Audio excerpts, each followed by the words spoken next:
ശബരിമലയിലെ ദേവസ്വം ഭണ്ഡാരത്തിൽ കാണിക്കയായി ലഭിക്കുന്ന നാണയങ്ങൾ എണ്ണി തിട്ടപ്പെടുത്താനാളില്ല.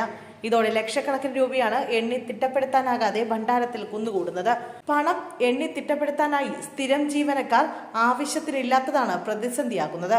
ദേവസ്വം ഭണ്ഡാരത്തിൽ നിലവിൽ 175 ജീവനക്കാരുടെ കുറവുണ്ട്.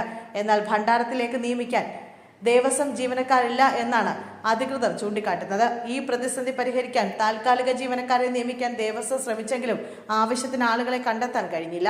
ഇതോടെ ദിവസേന കാണിക്ക വഞ്ചി തുറക്കുമ്പോൾ നോട്ടുകൾ വേർതിരിച്ചെടുത്ത ശേഷം നാണയങ്ങൾ ഭണ്ഡാരത്തിന്റെ ഒരു ഭാഗത്തേക്ക് മാറ്റിവെക്കുകയാണ് ചെയ്യുന്നത്. മണ്ഡലകാലത്തെ പണത്തിന് പുറമെ മകരവിളക്ക് തീർത്ഥാടനത്തിൽ ലഭിക്കുന്ന പണം കൂടിയാകുമ്പോൾ വലിയ പ്രതിസന്ധിയാണ് രൂപപ്പെടുക. തീർത്ഥാടന കാലത്ത് സന്നിധാനം, പമ്പ, നിലയ്ക്കൽ എന്നിവിടങ്ങളിലെ സേവനത്തിനായി എല്ലാ വർഷവും 2000 താൽക്കാലിക ജീവനക്കാരെ നിയമിക്കുന്നതാണ്. ഇത്തവണ പലതവണ അപേക്ഷ ക്ഷണിച്ചു. സെക്യൂരിറ്റി ഒഴികെയുള്ള താൽക്കാലിക ജീവനക്കാർക്ക് പ്രതിദിനം 650 രൂപയും സൗജന്യമായി താമസവും ഭക്ഷണവുമാണ് വാഗ്ദാനം നൽകിയിട്ടുള്ളത്.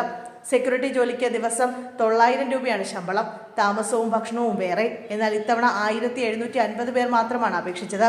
അതിൽ 1632 പേർക്ക് നിയമനം നൽകി. സന്നിധാനത്തെത്തിയ ശേഷം 50 പേർ തിരിച്ചുപോയി. മകരവിളക്കിന് നട തുറന്നതോടെ തീർത്ഥാടകരുടെ വൻ തിരക്കാണ് അനുഭവപ്പെടുന്നത്. ഇതോടൊപ്പം കാണിക്ക ഇനത്തിൽ ലഭിക്കുന്ന വരുമാനവും ഗണ്യമായി ഉയർന്നു. ജീവനക്കാരുടെ കുറവിനിടയിൽ വരുമാനം വർദ്ധിച്ചതോടെ നാണയം എണ്ണാനുള്ള പ്രതിസന്ധി കൂടുതൽ രൂക്ഷമായി. നിലവിലെ സാഹചര്യത്തിൽ മകരവിളക്ക് കഴിഞ്ഞ് നടയടച്ചാലും മുഴുവൻ കാണിക്ക എണ്ണിത്തീർക്കാൻ കഴിയില്ലെന്ന ആശങ്കയും ഉയർന്നിട്ടുണ്ട്. കാണിക്ക എണ്ണുന്നതിനായി റോബോട്ടിക് സംവിധാനം ഉപയോഗിക്കുന്ന പദ്ധതി 2023 ദേവസ്വം ബോർഡ് തയ്യാറാക്കിയിരുന്നു. അന്നത്തെ പ്രസിഡന്റ് കെ അനന്തഗോപന്റെ നേതൃത്വത്തിൽ തിരുപ്പതിയിലെ സംവിധാനങ്ങൾ പഠിക്കുകയും അത് വിജയകരമാണെന്ന് കണ്ടെത്തുകയും ചെയ്തിരുന്നു. ഇതിന്റെ അടിസ്ഥാനത്തിൽ ശബരിമലയിലും ഈ പദ്ധതി നടപ്പാക്കാൻ തീരുമാനിച്ചെങ്കിലും അനന്തഗോപന്റെ കാലാവധി അവസാനിച്ചതോടെ പുതിയ ദേവസ്വം ബോർഡ് ഇതിൽ താല്പര്യം കാണിക്കാതിരുന്നതായി അറിയുന്നു.